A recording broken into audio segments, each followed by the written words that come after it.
ব্রাহ্মণবাড়িয়ায় কসবায় অবস্থিত উত্তরণ স্কুল ও মাদ্রাসায় আজ অনুষ্ঠিত হল প্রথম সাময়িক পরীক্ষার ফলাফল এবং সবক প্রদান অনুষ্ঠান। শিক্ষার্থীদের মেধা ও মনন বিকাশে এমন আয়োজন শিক্ষা প্রতিষ্ঠানের প্রতি নতুন আস্থার প্রতীক হয়ে ওঠে।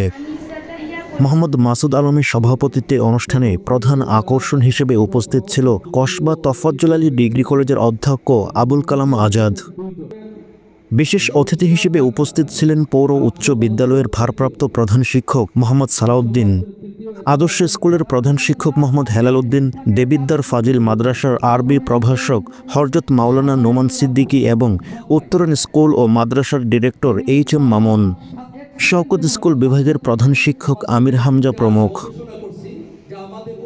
উত্তরণ স্কুল ও মাদ্রাসার শিক্ষকবৃন্দের নিখুঁত পরিকল্পনা ও দক্ষতা ব্যবস্থাপনায় অনুষ্ঠানটি সফলভাবে সম্পন্ন হয়। এদিন মোট ৪৬ জন শিক্ষার্থীদের মাঝে সবক প্রদান করা হয়, যা শিক্ষার্থীদের মধ্যে ব্যাপক উৎসাহ ও উদ্দীপনা সৃষ্টি করে।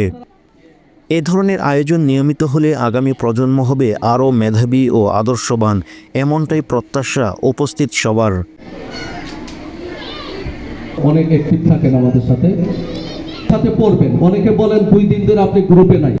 গবেষণা করছি যে আমাদের উপস্থিতির কি অবস্থা।